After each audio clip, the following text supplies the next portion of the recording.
masuk ke modul ekonomi.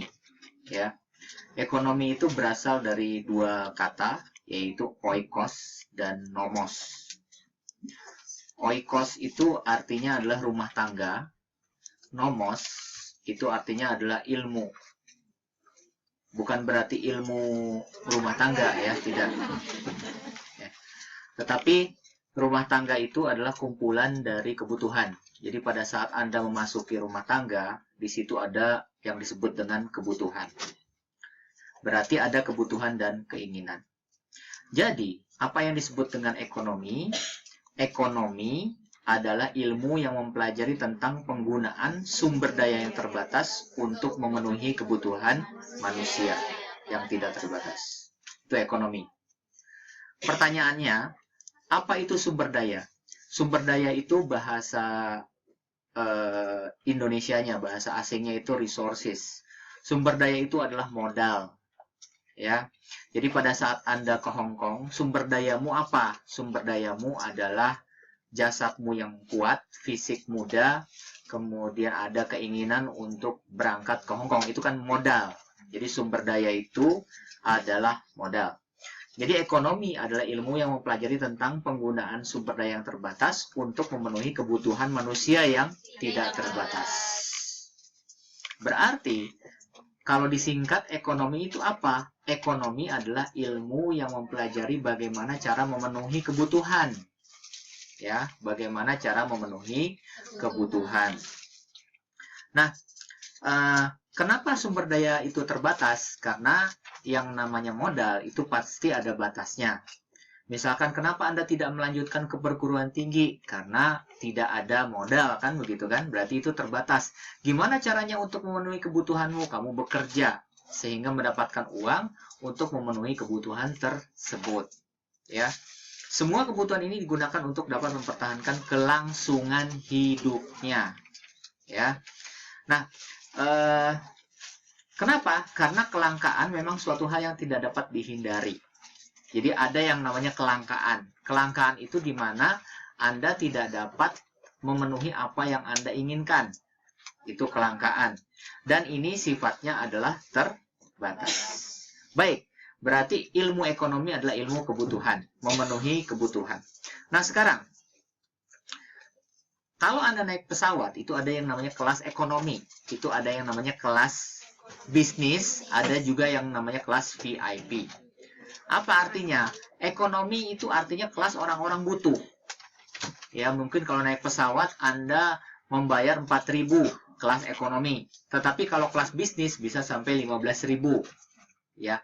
Kenapa? Karena di situ bukan orang-orang yang butuh. Makanya kalau naik bus ada kelas ekonomi, ada kelas VIP. VIP itu adalah very important person, orang penting. Anda ingin jadi orang penting, bayar aja bus lebih. Maka otomatis jadi orang penting. Nah, itu yang disebut dengan kebutuhan. Apa yang disebut dengan kebutuhan? Kebutuhan kita artikan sebagai hal yang sangat kita butuhkan dan tanpanya aktivitas hidup kita akan terganggu. Contoh, kebutuhan yang sering kita dengar adalah sandang, pangan, papan. Ya. Nah, kebutuhan itu dapat diklasifikasikan menjadi bentuk seperti ini. Yang pertama adalah kebutuhan berdasarkan intensitas. Kebutuhan intensitas ini ada yang disebut dengan kebutuhan mutlak, kebutuhan primer, sekunder, dan tersier. Kebutuhan mutlak adalah kebutuhan yang kalau tidak ada itu kita bisa mati. Contoh, udara. Itu kebutuhan mutlak. Tapi bagi orang-orang tertentu, itu akan menjadi kebutuhan mutlak darah. Orang yang mengalami gangguan ginjal, setiap minggu harus cuci darah. Mungkin 1 kali cuci darah itu 2 juta. 1 kali. Nah, itu darah itu menjadi kebutuhan mutlak. Ya. Kebutuhan untuk hidup, bertahan hidup. Nah, pada saat kebutuhan mutlak sudah terpenuhi, maka orang akan beralih menjadi kebutuhan primer. Primer asal katanya dari kata prime. Prime itu artinya adalah utama, yaitu kebutuhan utama. Orang Indonesia mengatakan primer di sini cuma 3. Sandang, pangan, papan. Sudah, selesai. Dia tidak memasukkan pendidikan menjadi kebutuhan primer. Ya, buktinya Anda belum selesai SMA. di usia yang sekian senja, misalkan. Kebutuhannya banyak. Nah, itu kebutuhan primer. Kenapa? Karena orang kita belum menjadikan pendidikan menjadi kebutuhan primer. Buktinya, Indonesia masih berada di urutan 108 dari Human Development Index, HDI. Kita masih jauh di bawah Singapura, jauh di bawah Thailand. Kenapa? Pembangunan sumber daya manusia Indonesia itu masih terlambat. Buktinya, yang lulus perguruan tinggi dari 250 juta penduduk Indonesia hanya 8%. Berarti 92%-nya itu belum menyelesaikan studi sampai sarjana. Makanya negara kita belum maju. Oleh sebab itu kita harus pintar. Gitu. Negara-negara seperti Israel, Amerika, itu sudah mencapai di atas 30% yang namanya sarjana. Bahkan ada yang sampai 40%. Jelas kita tertinggal jauh. Kenapa? Karena pendidikan tidak masuk ke dalam kebutuhan primer. Yang Anda tahu kan sandang, pangan, papan. Selesai. Itu kebutuhan primer. Ya. Kemudian, kalau kebutuhan primer sudah terpenuhi, sandang apa? Pakaian. Pangan, makanan. Papan, tempat tinggal. Ya. Enggak, di Hong Kong, dari 160.000 TKI, berapa yang sadar akan sekolah formal? Hanya 700 orang. Kalau dibandingkan dari 150.000, itu hanya 0,8%. Berarti 99,2%-nya itu kemana? Mungkin Anda melihat ini banyak penuh.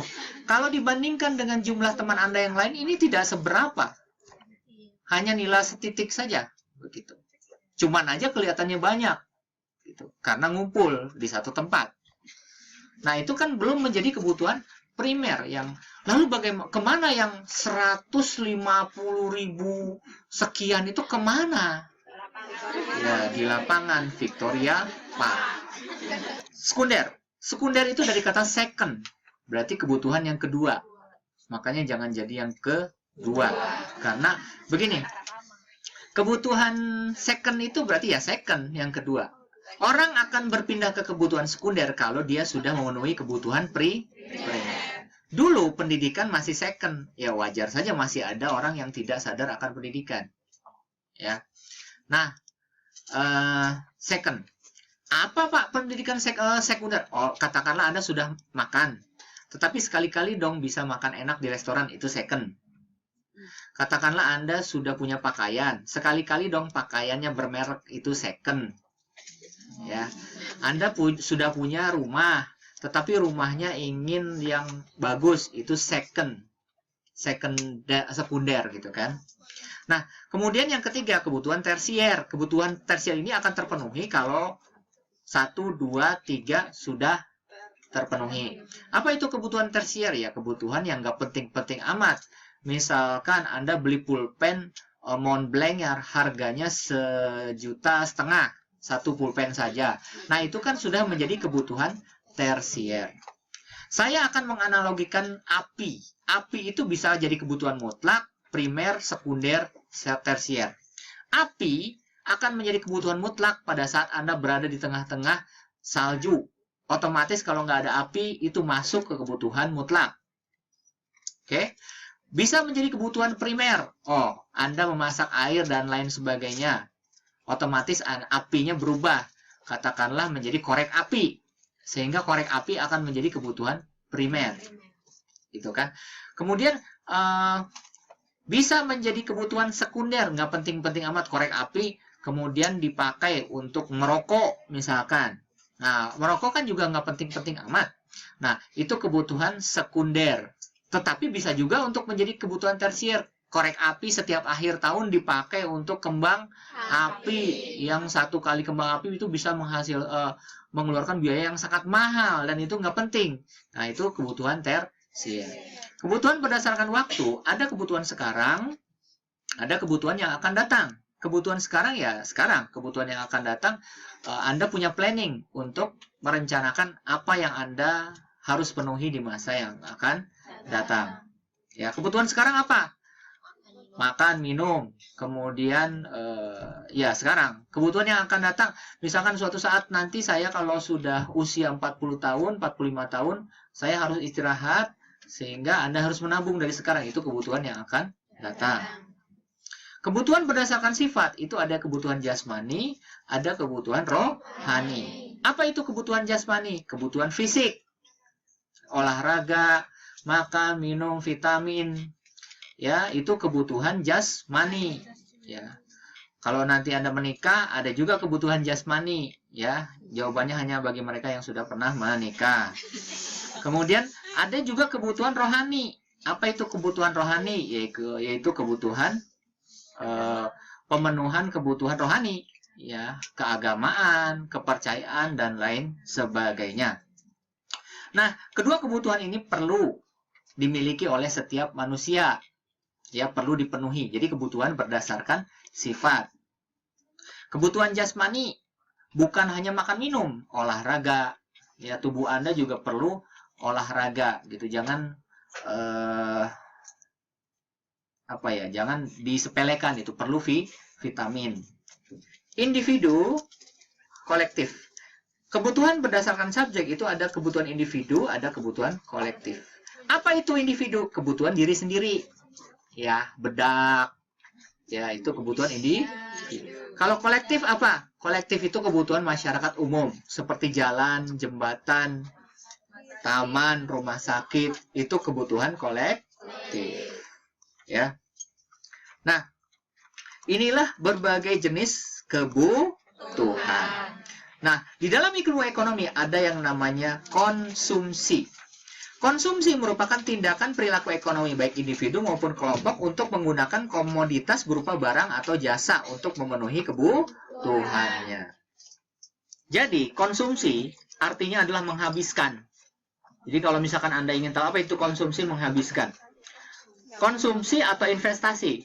Kalau konsumsi ngabisin, kalau investasi menambah, ya. Contohnya, di sini ada faktor-faktor yang mempengaruhi konsumsi. Yang pertama adalah faktor ekonomi. Paling tidak ada 4 faktor ekonomi. Orang bisa belanja sesuatu tergantung dengan tingkat uang atau kekayaan yang dia miliki, ya. Kayak mobil. Ya, kalau di Indonesia mobil orang itu tergantung kepada apa yang dia miliki. Itu konsumsi. Kemudian demografi.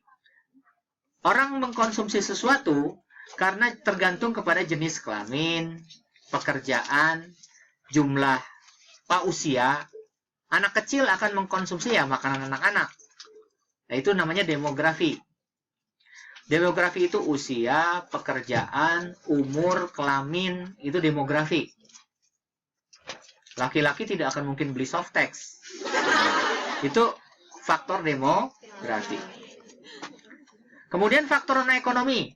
Faktor non-ekonomi itu yang banyak berpengaruh terhadap konsumsi adalah faktor sosial budaya. Misalkan saat ini menyukai segala sesuatu yang praktis dan siap saji. Masyarakat kota sesuatu sifatnya siap saji. Instan. Segala sesuatunya serba instan. Contohnya segala hal yang bisa Anda lihat di 7-Eleven itu siap saji. Ya. Teori konsumsi itu menurut J.M. Keynes adalah ekonom Inggris yang sangat terkenal membangun dasar-dasar ekonomi makro. Dia mengatakan bahwa teori konsumsi itu menentukan besarnya pengeluaran rumah tangga saat ini. Nah, ada rumusnya teori konsumsi itu. Y sama dengan C plus S. Y adalah pendapatan, C adalah consumption, S tabungan atau saving. Berarti kalau misalkan bertanya, uang yang kita dapatkan, Y, itu ujung-ujungnya ada 2. Mau dihabiskan atau ditabung. Jadi kalau gajimu 5.000, itu ada 2 kemungkinan. Bisa jadi yang 3.000 dihabiskan, yang 2.000 ditabung. Cuma 2 itu saja gajimu. Ya. Jadi kalau misalkan ditanya, yang saya habiskan 3.000, yang saya tabung 1.000, berapakah gaji saya? 4.000, gitu kan? Yang saya tabung 5.000, pemasukan saya 10.000, Berapakah yang saya habiskan? 5.000. Itulah yang disebut dengan teori konsumsi.